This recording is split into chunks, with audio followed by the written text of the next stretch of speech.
something is sinister about this atmosphere. What could it... Oh, no, we're back in the underground waterway, aren't we? Well, we're not going to waste too much time here, so I'll meet you back up at the surface, guys. Oh, and before we move further, looks like we do have some FMV eye candy that we've got to see right here. And basically, Gamov and the Dark Disciple, they are wondering where Ryu is, and they are completely interested in the Dark Dragon Blade for themselves. So, something tells me there's a little conspiracy to try to get that blade back from the Holy Vigor Emperor, but they're going to be using Ryu for that purpose. Because, hey, we do need to get the Dark Dragon Blade back in some way, shape, or form, so, yeah, just leave it up to them to form a conspiracy.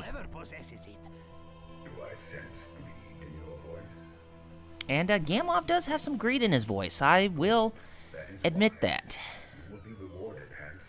But other than that, done with FMV eye candy, as we see Ione there. Okay, we're finally back on the surface. So anyway, hey everybody, this is Double RPG, and welcome to another episode of Double RPG Let's Play with Ninja Gaiden Sigma on the PS3. In today's episode, we are going to pick up where we left off on Chapter 16, and then we are going to finish it up. So anyway, let's get on with the episode that's already in progress, and as you can tell from the section of the of where we're at right now, we in Tyron, we are back in the Doku district, and now we made it back to the Drawbridge Hill. And we are going to make our way backwards towards the Twin Serpent Plaza, where we can place all 3 pieces of the tablet in order to activate that mechanism. And activating that mechanism, it will have the same effect as what Rachel used when she hit that portal when we played as her in Chapter 14 that led her back to Hayabusa Village. Yeah, I know they're spoilers, but hey, it kind of already happened with Rachel, so I can't really complain there.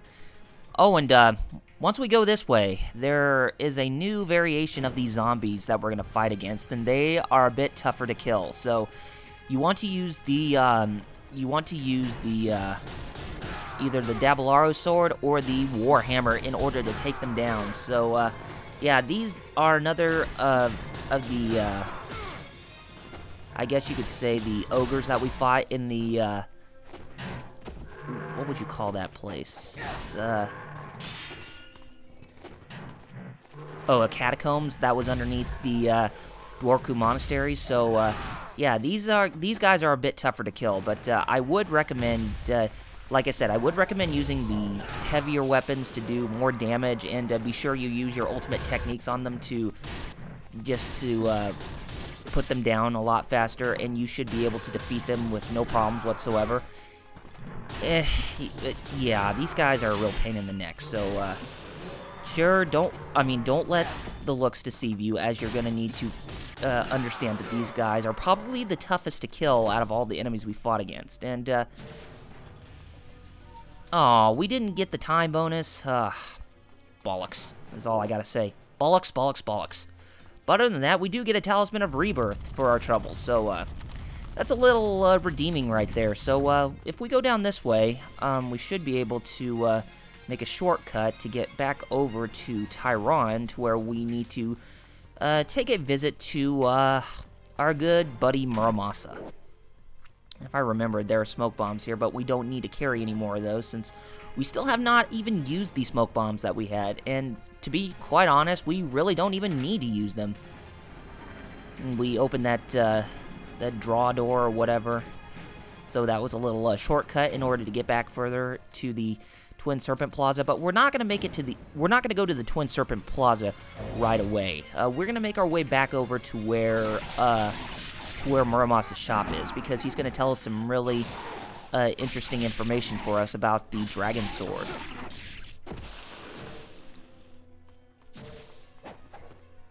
And of course, we're fighting against the zombified military grunts. Of course, we can always fight against more enemies just to raise our essence count. Because hey, we need more currency if we're gonna max it.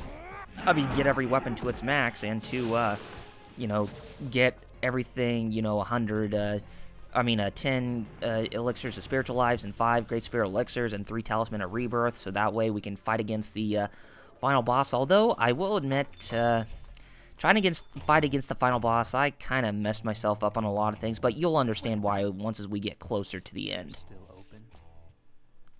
And Ryu is surprised that Muramasa is still having his shop open. And Muramasa is going to take notice of the dark dragon sword. Of the dragon sword that's on the back of Ryu. So, he's going to take a look at it and tell us some very interesting information about the blade and what we could use in order to fight back against the dark dragon, because the dragon sword alone, it's not going to be enough to fight against the dark dragon blade, as there will be a power that we can use in order to unleash its true potential, for it to become an equal rival to the dark dragon.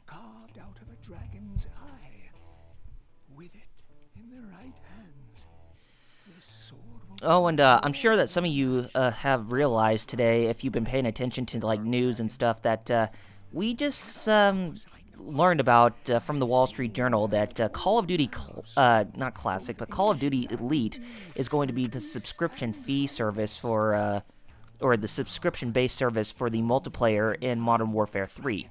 So something tells me that Activision has got themselves into a little bit of corporate greed, and they're trying to get in on the fun, kind of like Blizzard is with getting people's money when they play World of Warcraft. But yeah, I'm not really too thrilled about what they're doing with Modern Warfare 3, although I'm not really particularly interested in the Call of Duty franchise per se. I mean, I did like Black Ops and Modern Warfare 2, but I'm just not that really big into first-person shooters, believe it or not. I mean, probably the only first-person shooters I really enjoy are Doom, Duke Nukem 3D, and Wolfenstein 3D. And yes, I did say Duke Nukem 3D because I am definitely looking forward to Duke Nukem Forever when it comes out fairly shortly, in about a couple weeks, if I might add. Yeah, 2 weeks from today, it should be coming out on store shelves, and people have been heavily waiting for that game to come out, but I'm probably going to be renting it because I still need to find a job somewhere to where I can, you know, make some money again, and hopefully then I will be able to pick up a copy. But as for right now, I got to be pretty frugal with my stuff. I hope you can understand. Okay, now let's go ahead and make our way over to the Twin Serpent Plaza right now, and we should be able to complete what we were doing here, and we go ahead and open that door that I told you that we need to save until later, and that will take us over to the Twin Serpent Stone right over here, and we can go ahead and we can place the pieces of the stone tablet, and we should be able to make our way back over to the Hayabusa Village this way, because that Twin Serpent statue right there, that is actually a portal.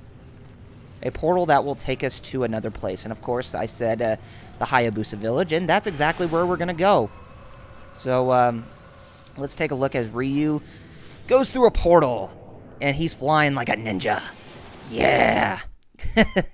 such a cool little cutscene right there. But yeah, we finally made our way back over to, I guess you could say, to the shrine just behind the graveyard of the Hayabusa Village. And once as we walk over here we're seeing Kureha's grave, where there is the dragon's eye on the necklace there of her gravestone, and we are going to put it on the why do I keep saying the dark dragon blade? It's the dragon sword. We're going to put it on the dragon sword that Ryu has, and equipping it onto the dragon sword, that will unlock the blade's true potential, and you can see it's glowing right now. And this will put, it will name the dragon sword into the true dragon sword, and there the Holy Vigor Emperor notices that Ryu's power has increased because he put the dragon's eye in the dragon sword. So yeah, there's going to be a lot of tensions between those two when they fight against each other, but yeah. Let's see.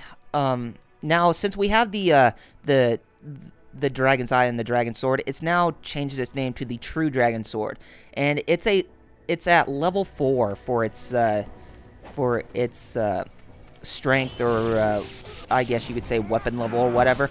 There are some new attacks, though, that you can use for the True Dragon Sword, since it's been upgraded to level 4. But I'm pretty much just going to stick to what I have now. I mean, the True Dragon Sword, it's a little bit more powerful than the Dragon Sword itself. So, yeah, just go ahead and just use it to whatever you can to the best of your abilities whenever you're fighting against enemies, like I am against the ninja mages and the darker samurais, or the samurais in black-clad armor or whatever.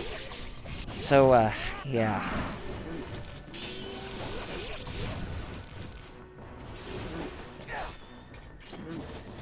And with E3 coming up, it kind of makes me wonder how the press conferences are going to go.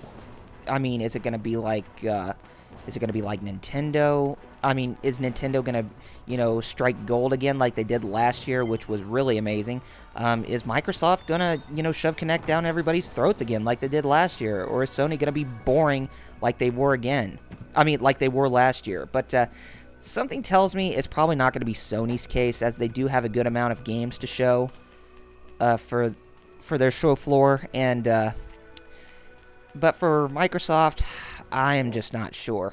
I mean, we already know for a fact that Hideo Kojima is not going to be at E3 this year, so he probably won't make his appearance at the Microsoft press conference like he did the last couple years to promote Metal Gear Solid Rising.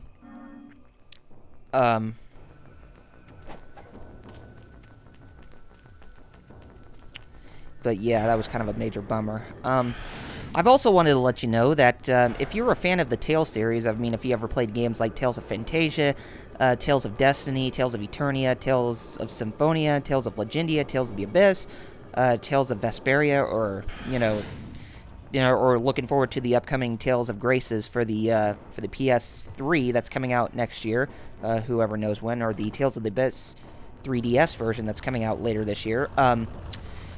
I just wanted to point out a little tidbit of information that the Tales of Festival for 2011 happened back this weekend, both on Saturday and Sunday. So, and they were promoting the game Tales of Exilia to their heart's content, and they showed off a couple new trailers, one that's based on the story and one that's actually based on the gameplay. And so far, it actually looks really good. I mean, Kosuke Fujishima's character designs are still just jaw-dropping, and it's not just him, but the guy who worked on the character designs for like Tales of Destiny and some of the more recent Tales game, kind of like Tales of Graces. They've collaborated together to work on the different characters, and I mean for the different main characters. Each of them gets an equal amount that they design, and Kosuke Fujishima pretty much got the hands-on design for the main protagonist, and it looks pretty good. I mean, from his designs, and the game itself, it actually does look pretty good itself too. And I know some of you might be wondering, well, what does this have to do with anything, in terms of video game related? Because we all know that Tales games usually usually stay over in Japan. Well, that may be the case, but I've actually heard this thing from Namco Bandai. I think it was on VG Charts when they told us about the new trailers that are premiering, about the new trailers that premiered, that Namco Bandai in the United States and in Europe, they want to be more consistent with localizing the Tales franchise for the West. So there should be a good opportunity for Tales of Exilia to make it over here. So I'm actually getting pretty excited about that, and that may be another game that I'm gonna have to pick up and play, because I enjoy me some Tales games, and they just do not fail they fail to unimpress me. Namco Bandai and the Namco Tales studio, they succeed in impressing me with the RPG gameplay that they offer, and I definitely think it's a great RPG series that can rival the Final Fantasy and Dragon Quest franchises because of it being totally different. And I definitely say that the Tales series is far more superior than Star Ocean franchise, because Star Ocean franchise, while the storyline is set in the same universe, it's kind of in a convoluted mess, I guess you could say, and the world seemed just to be a bit more open-ended. I mean, it doesn't have that same. I mean, if you exclude 1 and 2, most of the other Star Ocean games, they're pretty much open world, and you can visit various towns and stuff. But for the Tales series, they continue to maintain the basics for an RPG. And that's what I actually love about the Tales series, is because they maintain the basics of a JRPG, or any RPG in general, and they have their own battle system that's unique from other RPGs out there, kind of like, you know, like I said, from Final Fantasy and the Dragon Quest franchises, because the Tales series, their combat is more action-oriented. And, well, they're more action-oriented, and they take place in real time, meaning that you can move your character around the field whenever they're in battle, and you can just hack and slash your enemy to bits, and you can have other, you can have other members of your party helping you out, too. So, that's one of the things I really like about the Tales series right there, is because of even though it maintains the non-linearity of the gameplay and the linear nature of the story, I just like it when, a company tries to differentiate itself from other, famous RPGs, and it's really an enjoyable experience. I mean, they're fantasy heavy. I'm still waiting to see if if there will be a Tales game where they try to take things a bit further by putting in, a setting kind of like Final Fantasy VII or Final Fantasy VIII or Final Fantasy XIII or something like that. But I think it's just best to stick with the fantasy, of like medieval or Norse world that's based on, a world based on Norse mythology and all that. But yeah, I definitely would like to see, some more variety with this type of settings that they have for the franchise, and I definitely think it will definitely succeed in the long run. I mean, sure, they won't be able to defeat Final Fantasy and the Dragon Quest franchises because they're more popular, but in terms of quality and the stuff that they provide in the games, it may become a big hit franchise one of these days, and I hope it does get more mass appeal and it will be truly successful, like Tales of Symphonia was on the GameCube. And as you could tell from the boss fight that we fought against Alma in her second form, and she was a tough cookie, but we managed to, stop her for good. But she still has a soul, and looks like Rachel is in trouble, and she's going to save her sister. Because we all know how much of a fiend, well, of course he's a fiend, we know how much of a cold-hearted swine that Doku is, and yeah, we're still gonna be on the hunt to try to take him down. And Alma sacrifices herself to save Rachel. Kind of a sad display right there if you think about it. And there was a big bang that was going on there. We do see Alma in somewhat of her human form, but Doku is going to make his escape, and we are going to follow, as our vengeance is still incomplete. But other than that, that concludes Chapter 16, and after we completed that chapter, I think it's a good spot to where we can go ahead and wrap up things right here. So, next time on Double RPG Let's Play with Ninja Gaiden Sigma on the PS3, we are going to be getting into Chapter 17, and we'll see how far along we get from there. But other than that, take care of yourselves, gamers, and if you have not done so already, be sure to follow me on Facebook and Twitter with the links in the description, and I'll see you on the next episode. And be sure to rate, comment, and subscribe. Let me know what you guys think of the episode, and I'll see you guys on the next episode. So, I know I tend to repeat myself, but see you guys then.